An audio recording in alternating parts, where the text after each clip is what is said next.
No, I mean, the whole day has been a disaster pace-wise. So, yeah, no grip. I honestly, I think that's the biggest problem. No grip, no balance. Just losing massive amounts of time in the corners, to be honest. And then, of course, because of that, you start triggering other little problems. But the big problem for us is just the cornering is, completely out. Really never had something this bad with everything together. For the first time in years, Red Bull looks vulnerable. Not slightly vulnerable. Seriously vulnerable. In China, during sprint qualifying, something happened that almost nobody expected at the start of the 2026 season. Max Verstappen finished 8th. His teammate Isaac Hadjar finished 10th. More than 1.7 seconds away from pole position. And what Verstappen said on the radio seconds later is now raising serious questions about the RB22. Because according to Max, the power simply disappeared. And that one message may have exposed a much deeper problem inside the new Ford-powered Red Bull. But here is the part that makes this even more shocking. Max Verstappen is no longer the champion. The reigning world champion is Lando Norris. Which means Red Bull is not defending a title anymore. They are trying to take it back. And right now, the car does not look ready. Mercedes suddenly looks faster. McLaren looks stable. And Red Bull looks confused. But the real story is not just the result in China. It is what the radio message revealed about the car. Because when a driver like Verstappen says the power disappears, engineers start asking very uncomfortable questions. And by the end of this video you will understand why that short message from Max may be the first real warning sign that the RB22 project is in serious trouble. So before we break down what really happened in Shanghai, and why this sprint disaster could be the beginning of a much bigger Red Bull problem, subscribe to the channel. Everything started to unravel long before the final times appeared on the screen. Because the real warning signs did not begin in sprint qualifying. They began earlier. Much earlier. In the only practice session of the entire Chinese Grand Prix weekend. 1 hour. That is all the teams had to understand the track, the tires, the new energy maps, and the balance of these completely new 2026 machines. 1 hour to prepare for the rest of the weekend. And almost immediately, Red Bull realized something was wrong. Max Verstappen left the garage early. Standard run plan. Medium tires first. Baseline energy deployment. Nothing aggressive. Just data.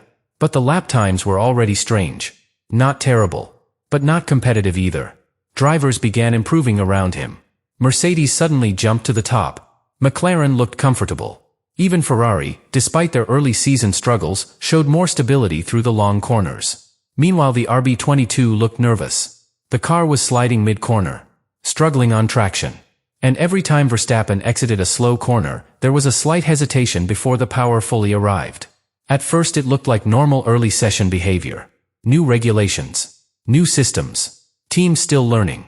But then the numbers started telling a different story. When Russell set the reference lap, the gap was massive. Almost 2 seconds faster than Verstappen at that moment.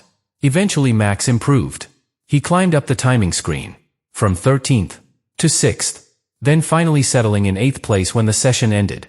But the position itself was not the biggest concern. It was how the lap time was being lost. Sector analysis started circulating inside the paddock. And one pattern became obvious. Red Bull was losing time everywhere.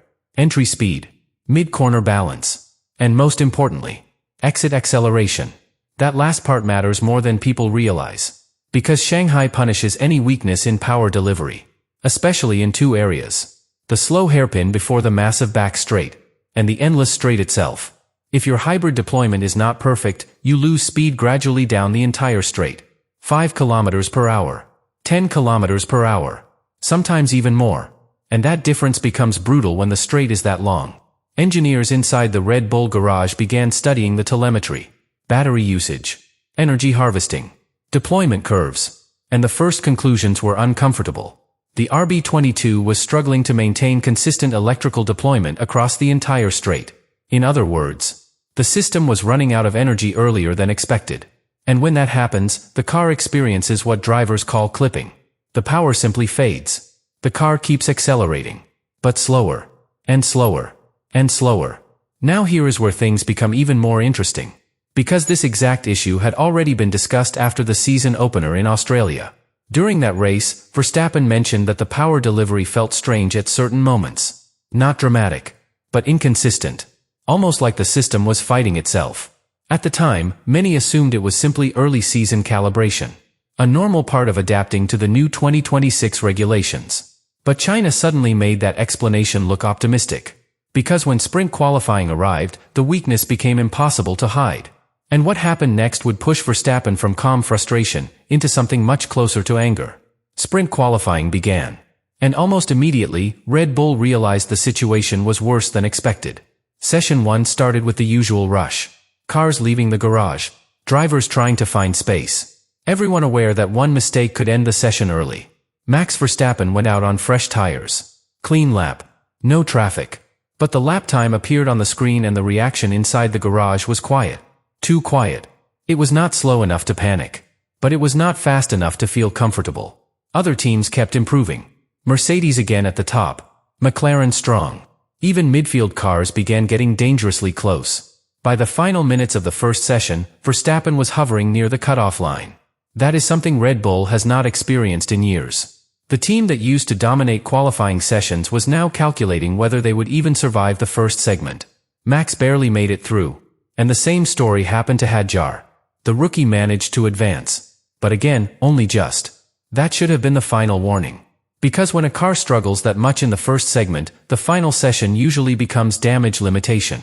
And that is exactly what happened next. Session 2. More pressure. More aggressive laps. But the RB22 still refused to behave. Verstappen pushed harder. More entry speed. More risk on traction. Trying to extract something from the car. But the lap still looked messy. Small corrections on corner exit. Rear instability through the long turns. And again, the straight line speed looked strange. When the times came in, Red Bull survived again. But by less than a tenth of a second. That is not survival. That is luck. Inside the cockpit, Verstappen already knew the final session would be difficult. But what happened in the last run changed the tone completely. Because when SQ3 began, the front runners immediately showed their pace. George Russell delivered an incredible lap. Precise. Clean. Fast everywhere. The pole time dropped into the low 1:31 range. Then McLaren improved. Ferrari improved. The pace at the front was real. Now it was Verstappen's turn. Fresh tires. Full attack. He opened the lap aggressively. The first sector was already slower than the leaders, but still acceptable. Then came the long corner sequence, and the RB22 started moving again. The rear stepped out slightly. Max corrected it, lost momentum, but continued pushing. Then came the exit that leads to the massive back straight, one of the most important acceleration zones in the entire circuit. Max went full throttle, and that is when the problem appeared again. The power delivery felt inconsistent. The acceleration was not clean. And halfway down the straight, Verstappen immediately understood the lap was gone. Because when the hybrid system does not deploy correctly there, the entire straight becomes a loss. Not 1/10. Sometimes 3 or 4 tenths. On a single straight. By the time the lap ended, the result was brutal. 8th place. More than 1.7 seconds away from pole. Hadjar was even further back.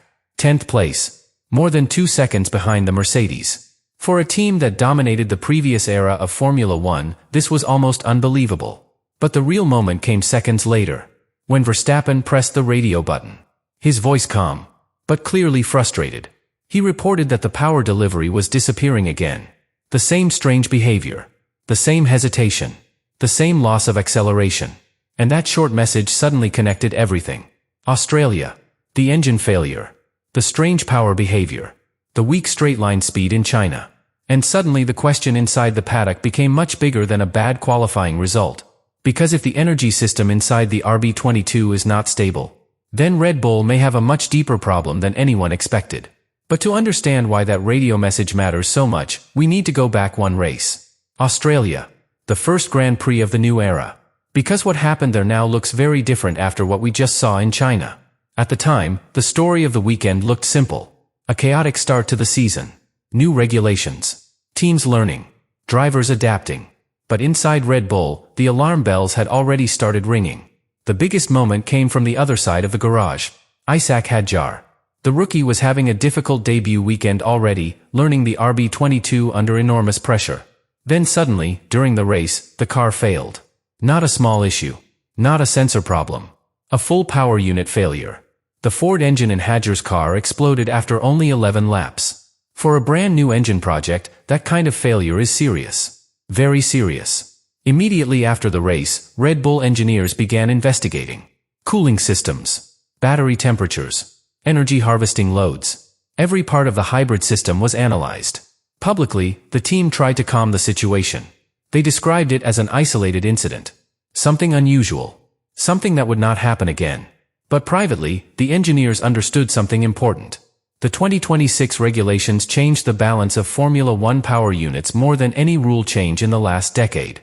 Electric power is now a much bigger part of performance. Energy harvesting is far more aggressive. Deployment strategies are far more complex. And if any part of that system is not perfectly integrated with the chassis, the driver feels it immediately. Sometimes as a delay. Sometimes as instability. Sometimes as power disappearing at the worst possible moment. Now think again about Verstappen's radio message in China. Power disappearing. Energy inconsistency. Exactly the type of behavior engineers fear when the hybrid system is not perfectly calibrated. But there is another layer to this story. One that many fans are only starting to notice. The Ford partnership itself. For years, Red Bull built its dominance around Honda power units. That relationship produced one of the most successful eras in the sport. But 2026 forced a reset. Honda stepped away. Ford entered the project. A completely new technical collaboration. New engineers. New systems. New integration challenges. And projects like this rarely become perfect immediately. Sometimes it takes half a season. Sometimes an entire year. Meanwhile, other teams appear to have adapted faster. Mercedes, for example, looks extremely comfortable with the new energy systems. Their power delivery appears smooth, consistent, predictable. Exactly what drivers want. McLaren also looks very competitive. Ferrari still searching for balance, but their straight-line speed appears stable. Which brings us back to Red Bull. Because the RB22 was supposed to be the car that continued their dominance. Instead, 2 races into the season, the team looks like it is chasing, not leading. And that changes the pressure completely. Remember something very important. Red Bull is not defending the championship. The reigning world champion is Lando Norris. Which means this season is about reclaiming the title, not protecting it. And if the car is already struggling with energy deployment this early, then the next question becomes unavoidable. Is this just early season calibration? Or is the Ford-powered RB22 still months away from reaching its true potential? Because if the answer is the second option, then the teams ahead right now may already be building a gap that Red Bull cannot easily close.